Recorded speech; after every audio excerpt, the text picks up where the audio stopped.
Mary Jenner. On July 2nd, 1951, in St. Petersburg, Florida, a landlady arrived at the apartment of 67-year-old Mary Reeser and noticed the metal doorknob was unusually hot. Concerned, she contacted the authorities, and upon entering the unit, responders were met with a scene that defied explanation. The room itself was mostly intact, showing no signs of damage. Yet, in the middle of the floor, where Mary had been sitting in her armchair, there was nothing left but a pile of ash, a single foot still wearing a black slipper, and a skull that had reportedly shrunken to the size of a teacup. Experts were baffled, as cremating a human body requires temperatures between 1,400 and 1,800 degrees Fahrenheit, heat levels that should have consumed the entire room, if not the entire apartment. There were no signs of accelerants or foul play, and no indication that Mary had tried to escape or call for help. The FBI eventually proposed a theory known as the wick effect, suggesting that Mary had fallen asleep while smoking a cigarette, which ignited her nightgown. Her body fat, acting as fuel, supposedly kept the fire burning in a slow, controlled manner. However, the precision of the destruction, combined with the limited damage to the room, led many to question whether that explanation was enough. Over time, alternative theories emerged, including spontaneous human combustion, the idea that a person's body could ignite from within without any external source, as well as more sinister possibilities involving foul play or a deliberate cover-up. Despite forensic analysis and widespread media attention, no conclusive explanation has ever been reached. The case of Mary Reeser remains one of the most chilling and unexplained deaths ever recorded. Elisa Lam. On February 19, 2013, the body of 21-year-old Canadian student Elisa Lam was discovered inside a water tank on the roof of the Cecil Hotel in Los Angeles. Hotel staff had responded to guest complaints about low water pressure and discolored water, and when they checked the tanks, they found Elisa's body floating inside. She had been missing for 19 days. Security footage from a hotel elevator recorded shortly before her disappearance showed Elisa behaving erratically. She stepped in and out of the elevator multiple times, pressed numerous buttons, appeared to be hiding from someone, and made strange hand gestures toward an unseen presence. The footage was widely circulated online and became the center of global speculation. There was no evidence of physical trauma, no signs of sexual assault, and no drugs or alcohol found in her system. Accessing the water tanks required navigating through a locked door and alarmed stairwell, or using a rooftop fire escape. The heavy metal lid of the tank was reportedly closed when her body was found. These details led to confusion over how she got inside alone. The Cecil Hotel itself had a long and notorious history involving suicides, murders, and serial killers who had once stayed there. But despite extensive investigations and widespread theories ranging from mental illness to foul play and supernatural involvement, authorities ultimately ruled Elisa's death as accidental drowning, influenced by her documented diagnosis of bipolar disorder. However, the unusual nature of the video footage, the physical barriers to the tank, and the unexplained circumstances of her final moments have kept her case one of the most disturbing and widely discussed unsolved deaths of the 21st century. Asha Degree. On February 14, 2000, 9-year-old Asha Degree left her home in Shelby, North Carolina, in the early hours of the morning and vanished into the dark during a heavy rainstorm. Her family had gone to bed as usual the night before, and there were no signs of tension or distress. At some point after 2:30 a.m., Asha quietly packed a small backpack with clothes and personal items, left her room without waking anyone, and walked out into the night alone. Multiple witnesses later reported seeing a young girl matching Asha's description walking along Highway 18 between 3:30 and 4:15 a.m. One driver turned around to check on her, but when he approached, she ran off into the woods. That was the last known sighting. Later that morning, her parents discovered she was missing. A massive search was launched involving law enforcement, volunteers, and search dogs, but no trace of Asha was found. 18 months later, a contractor discovered Asha's backpack buried inside a plastic bag, nearly 30 miles away from her home. The contents were confirmed to be hers, but no further clues were found. The location of the backpack and the fact that it had been deliberately buried only deepened the mystery. There was no evidence of abduction, no confirmed suspects, and no clear reason for her to leave home on her own. Despite continued investigations, media attention, and new leads over the years, the case remains unsolved.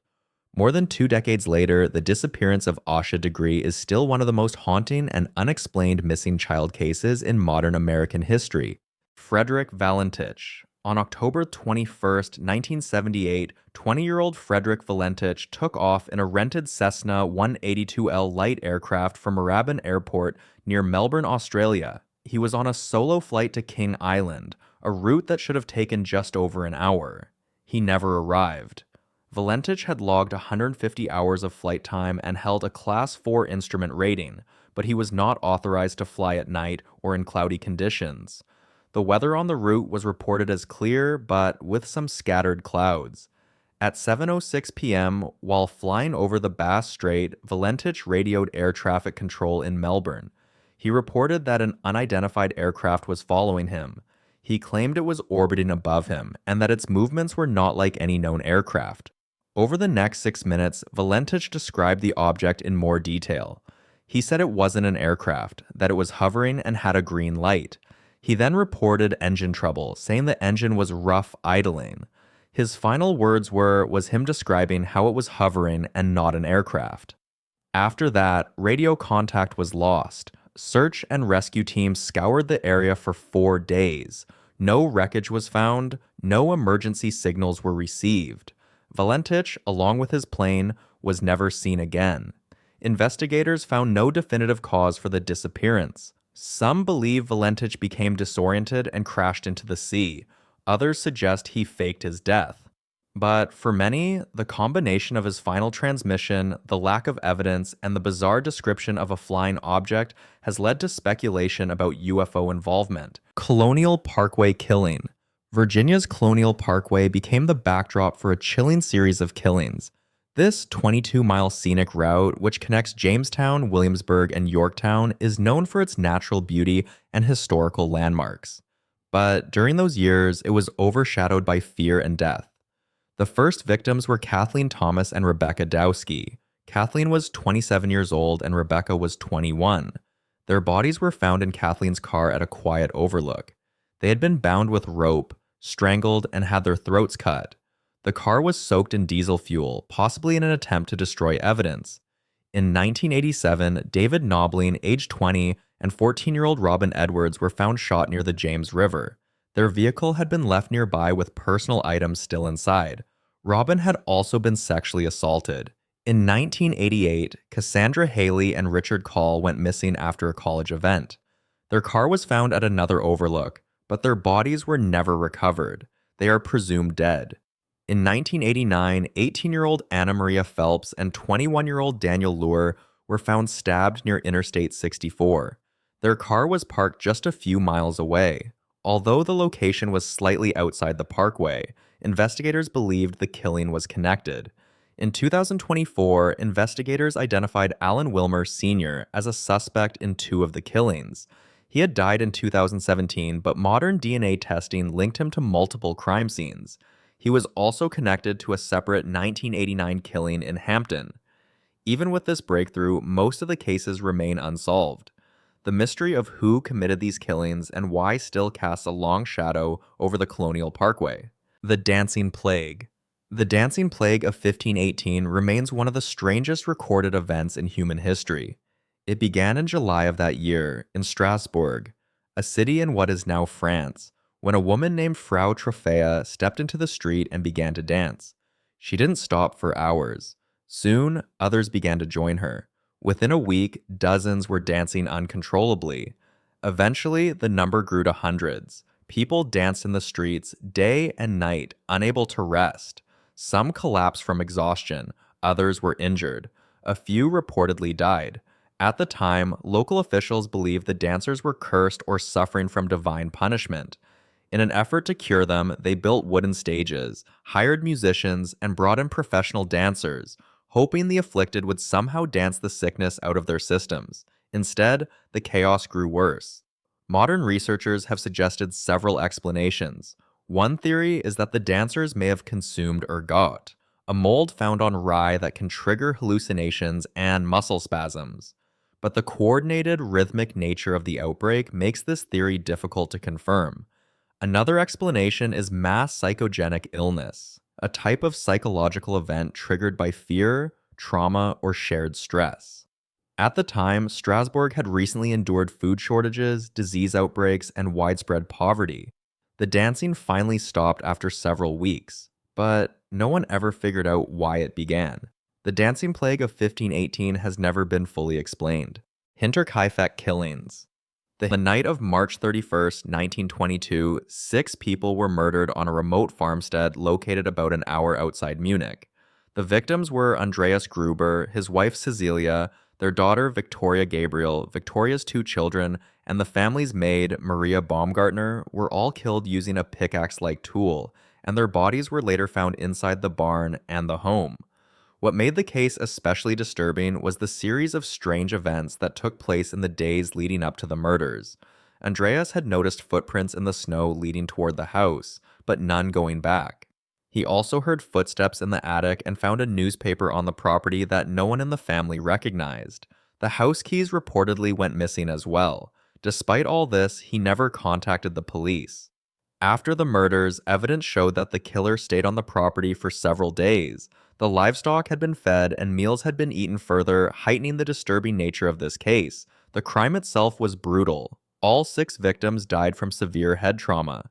The youngest child, 7-year-old Cecilia, appeared to have survived the initial blow and tore out her own hair before dying. Nothing valuable was taken. There was no clear motive.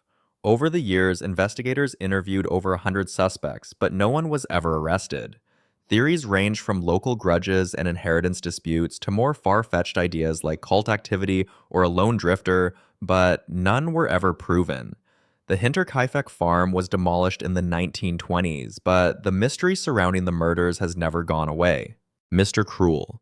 Between 1987 and 1991, an unidentified man known only as Mr. Cruel carried out a series of calculated home invasions and child abductions across the suburbs of Melbourne, Australia, leaving behind a trail of fear, trauma, and unanswered questions that remain unsolved to this day.